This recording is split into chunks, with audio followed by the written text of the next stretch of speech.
Have you ever notice something very strange about your toddler? कभी कभी आपका 2 से 4 साल का बच्चा सडनली एक मिनी रिबल बन जाता है।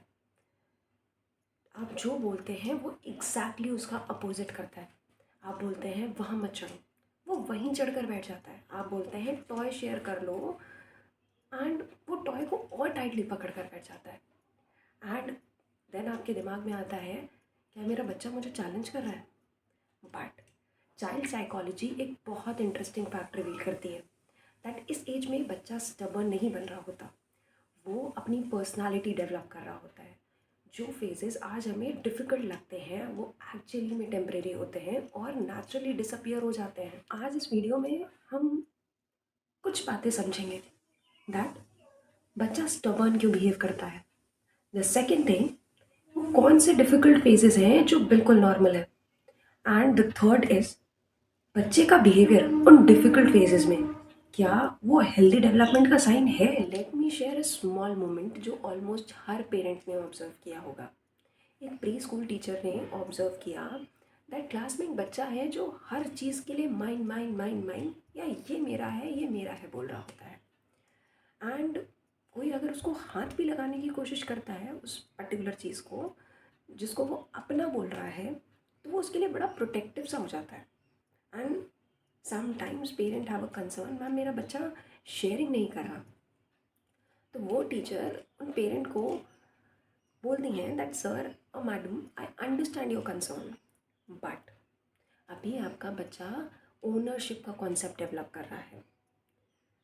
आफ्टर सम मंथ्स और मंथ्स लेटर पेरेंट्स ऑब्जर्व करते हैं कि वही बच्चा जो कल तक शेयरिंग के लिए स्ट्रगल कर रहा था, आज वो अपने फ्रेंड्स के साथ उसी टॉय को शेयर करके खेल रहा।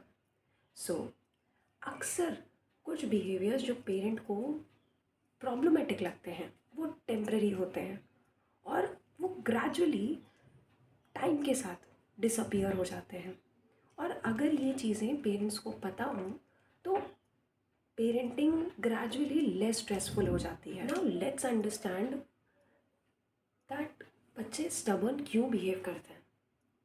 अक्सर जब बच्चा स्टबर्न बिहेव करता है तो पेरेंट्स को लगता है बच्चा बात नहीं मान रहा, बट प्री स्कूल टीचर्स एक इंटरेस्टिंग चीज़ ऑब्जर्व करती हैं दैट बच्चा अपना डिसीजन प्रैक्टिस फेज में होता है। उसका ब्रेन लर्न कर रहा होता है दैट अगर कोई चीज़ उसे पसंद नहीं है तो वो उसे एक्सप्रेस कैसे करे। एंड दैट्स द रीज़न वो हर चीज़ बार बार, कभी कभी बार बार इंसिस्ट करता है। The same toy, the same story, the same routine. And parents सोचते हैं मेरा बच्चा ज़िद्दी हो गया है, बट आपका बच्चा ज़िद्दी नहीं हुआ है, वो डिसीजन मेकिंग और प्रेफरेंस बिल्डिंग लर्न कर रहा है। एंड इस प्रोसेस में बच्चा इंडिपेंडेंट थिंकिंग डेवलप करता है। पेरेंट्स के लिए चैलेंजिंग ये हो जाता है दैट वो बच्चे के बिहेवियर को इमीडिएटली करेक्ट करने की कोशिश करते हैं। चाइल्ड डेवलपमेंट एक्सपर्ट के अकॉर्डिंग प्री स्कूल ईयर्स में बिहेवियर लीनियर नहीं होता। कभी बच्चा बहुत कोऑपरेटिव होता है, कभी कभी बहुत इनकन्सिस्टेंट। एंड ये इनकन्सिस्टेंसी उसके रैपिड ब्रेन डेवलपमेंट की वजह से होती है। So now let's understand some of the temporary phases, या हम कह सकते हैं some of the temporary difficult phases जो विद टाइम डिसअपियर होती है। So the first difficult phase is the routine phase. इस फेज़ में बच्चा अपने रूटीन को बहुत सीरियसली लेता है। सेम कप से पानी पीना, सेम सीट पर बैठना और सेम बेड टाइम स्टोरी होना। एंड रूटीन चेंज होने से बच्चा अपसेट हो जाता है। एंड पेरेंट्स को अक्सर लगता है मेरा बच्चा ओवर ड्रामेटिक बिहेव कर रहा है, बट रूटीन से बच्चा प्रिडिक्टेबिलिटी और सिक्योरिटी सीख रहा होता है। सेम रूटीन फॉलो होने से बच्चे के दिमाग में एक सेंस ऑफ प्रिडिक्टेबिलिटी, एक सेंस ऑफ स्टेबिलिटी रहती है। सो विद टाइम जैसे जैसे बच्चा बड़ा होता है, ग्रो कर रहा होता है, ये रूटीन रिजिडिटी फ्लेक्सिबिलिटी में कन्वर्ट होती है। The second difficult phase is the repetition phase. Pre school classroom में टीचर्स ऑब्जर्व करती हैं दैट बच्चा एक एक्टिविटी बार बार रिपीट करता है, the same question, the same puzzle and the same game. Parents कभी कभी इरिटेट हो जाते हैं दैट एक ही चीज़ कितनी बार करोगे, बट रिपीटिशन बच्चे के ब्रेन डेवलपमेंट का प्रैक्टिस मैकेनिज्म होता है। रिपीटिशन से बच्चा अपना कोऑर्डिनेशन इंप्रूव करता है, कॉन्फिडेंस बिल्डअप कर रहा होता है और मास्टरी डेवलप कर रहा होता है। एंड ये फेज़ विद टाइम चेंज होता है जब बच्चा नए चैलेंजेस को एक्सप्लोर करना स्टार्ट करता है। The third difficult phase is the big reaction phase. इस फेज़ में बच्चा हर छोटी सिचुएशन पर बहुत बड़ा रिएक्शन देता है। फॉर एग्ज़ाम्पल, आपने उससे उसका फेवरेट टॉय ले लिया या उसकी फेवरेट एक्टिविटी को स्टॉप कर दिया तो बच्चा बहुत बड़ा रिएक्शन देता है। एंड पेरेंट्स को कभी कभी लगता है मेरा बच्चा इतना ओवर ड्रामेटिक क्यों बिहेव करता है, बट वो ओवर ड्रामेटिक बिहेव नहीं कर रहा। इन दिस एज बच्चे का ब्रेन इमोशनल इंटेंसिटी को प्रोसेस करना सीख रहा होता है एंड दैट्स द रीज़न बच्चा इमोशंस को बहुत ज़्यादा स्ट्रांगली फील करता है। बच्चे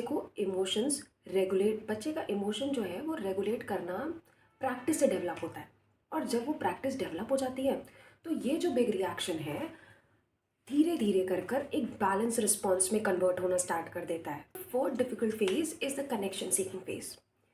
इस फेज़ में बच्चा अपने पेरेंट्स को कांस्टेंट कॉल करता रहता है दैट मम्मी देखिए, पापा सुनिए। एंड पेरेंट्स को लगता है दैट उनका बच्चा कांस्टेंट अटेंशन डिमांड कर रहा, बट नहीं, आपका बच्चा इस फेज़ में एक इम्पॉर्टेंट स्किल सीख रहा होता है, that is building the social connection. इस फेज़ में बच्चा सीख रहा होता है दैट इंटरैक्ट कैसे करना है, रिस्पॉन्स कैसे करना है और अटेंशन शेयरिंग कैसे करनी है। और जब बच्चे को वो कंसिस्टेंट इमोशनल कनेक्शन मिल जाता है तो बच्चे का ये बिहेवियर नेचुरली बैलेंस हो जाता है। अब हमें पता चल गया दैट ये फेजेस टेम्परेरी फेजेस हैं। नेक्स्ट क्वेश्चन ये आता है दैट पेरेंट्स को इन फेजेस में रिएक्ट कैसे करना चाहिए, क्योंकि करेक्ट रिस्पॉन्स इन फेजेस को कॉन्फ्लिक्ट बनने के बजाय लर्निंग बना सकता है। There are some practical steps जो पेरेंट्स फॉलो कर सकते हैं जिससे उनके लिए पेरेंटिंग लेस स्ट्रेसफुल हो जाए। तो the first step is observe before reacting. कभी कभी बच्चे को करेक्ट करने के बजाय उसको ऑब्जर्व करिए। अक्सर ऐसे बिहेवियर के पीछे एक लर्निंग प्रोसेस होता है। Step 2 is give small opportunities for choices. इससे बच्चे को डिसीजन मेकिंग की प्रैक्टिस डेवलप होती है। The third step is support emotional expression. इससे बच्चा अपने इमोशंस को आइडेंटिफाई करना सीखता है। And the fourth step is focus on learning not controlling. Parents का रोल होता है गाइड करना, और अगर बच्चा मिस्टेक कर रहा है तो रिमेंबर इट दैट मिस्टेक करना लर्निंग प्रोसेस का पार्ट होता है। प्री स्कूलिंग ईयर्स हमें कभी कभी क्योटिक लग सकते हैं, बट प्री स्कूल टीचर्स और चाइल्ड डेवलपमेंट एक्सपर्ट इस चीज़ को समझते हैं दैट इस स्टेज पर बच्चा प्रेफरेंस डेवलप करना सीख रहा होता है, इमोशंस प्रैक्टिस करना सीख रहा होता है और इंडिपेंडेंस बिल्ड करना सीख रहा होता है। सो जो फेजेस या जो बिहेवियर हमें डिफ़िकल्ट लगता है वो एक्चुअली में टेम्प्रेरी फेजेस होते हैं। So for the next time जब आपका बच्चा स्टबर्न बिहेव करे, remember that your child is not trying to challenge you, your child is trying to learn how to understand the world.